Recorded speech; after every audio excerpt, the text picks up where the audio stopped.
आज हम देखेंगे मेरा टॉयज कलेक्शन। तो पहली है ये मिलिट्री जीप, जिसे आप देख ही सकते हो, और ये मेरी वन ऑफ द फेवरेट भी है। अब देखते हैं।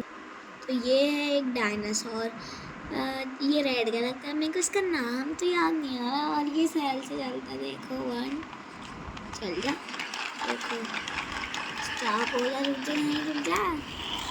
और अब आता है नेक्स्ट। तो नेक्स्ट है ये मेरी कार। तो ये मेरी वन ऑफ द फेवरेट है, ये भी मस्त चल जाती है, वो कैसे ये। तो नेक्स्ट अब देखते हैं नेक्स्ट है। तो नेक्स्ट है ये छोटू सी कार जो ये रोबोट बन जाती है। अरे तो ये देखो, ये भी मस्त चलती है एकदम। अब नेक्स्ट ये मेरा है कार कैरियर, इसमें कोई भी अपने टॉय रख सकता हूँ। ये है इसके पीछे स्पेस, यहाँ पे जैसे मैंने ये वाली कार रख दी तो इसको ले जा सकता है। अब आते हैं नेक्स्ट। तो नेक्स्ट है ये मिस्टर शिनचैन। तो ये ऐसा घूमता है, इसको टॉय नहीं, मैं कीचेन बोल सकता हूँ।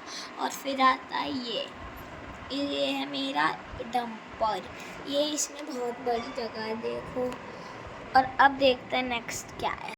ये है मेरा एरोप्लेन जो मस्त चलता है एकदम। अब देखते हैं। और ये है हमारी लास्ट कार, ये इसका नाम याद नहीं आ रहा है तो क्या बोलते हैं इसको, हाँ, और ये भी एकदम रियल जैसे वर्क करती है। तो ये था मेरा टॉयज कलेक्शन। बने रहिए मेरे YouTube चैनल पर।